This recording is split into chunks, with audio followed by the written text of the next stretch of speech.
Manong Egay, nung kayo po'y naging 3-star general, ano po, kayo po'y pinadala sa Mindanao para ho patigilin yung mga napakaraming pambobomba na nangyayari ho doon noon. Pakikwento ho ito, Manong Egay.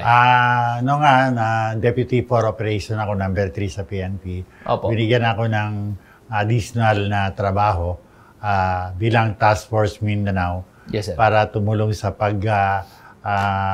sugpo na mga or stop ng mga bombing sa Mindanao.